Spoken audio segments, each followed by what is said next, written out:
অনেকেই আমাকে জিজ্ঞেস করছেন যে ভাই গাড়ির পেপারস নাই, ড্রাইভিং লাইসেন্স নাই, এই ড্রাইভিং লাইসেন্স ছাড়া গাড়ির পেপারস ছাড়া কি ট্যুরে যাওয়া পসিবল? ট্যুরে যাই কেন? আমরা ট্যুরে যাই হচ্ছে রিল্যাক্সের জন্য, শান্তির জন্য।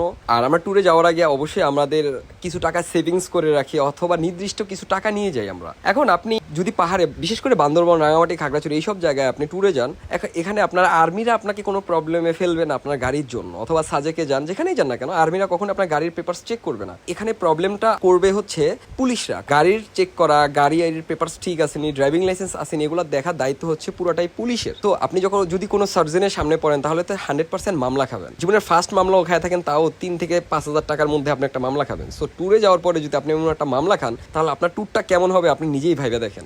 আমি বলবো ভাই, ট্যুরে যাওয়ার আগে অবশ্যই আপনি গাড়ির পেপারস ঠিক রাখেন, ড্রাইভিং লাইসেন্স থাকুক, অবশ্যই আপনার হেলমেট থাকতে হবে, আর আপনার সেফটি গিয়ারও থাকতে হবে। এগুলো ছাড়া, বিশেষ করে ড্রাইভিং লাইসেন্স এবং গাড়ির পেপারস ছাড়া যদি ট্যুরে যান হয়তোবা আপনার কোনো প্রবলেম পড়বেন না, কিন্তু আনফর্চুনেটলিও যদি আপনি মামলা খান তাহলে আপনার ট্যুরটা আর ট্যুর থাকবে না, তখন এই ট্যুরটা খুব বাজে এক্সপিরিয়েন্স হয়ে যাবে আপনার।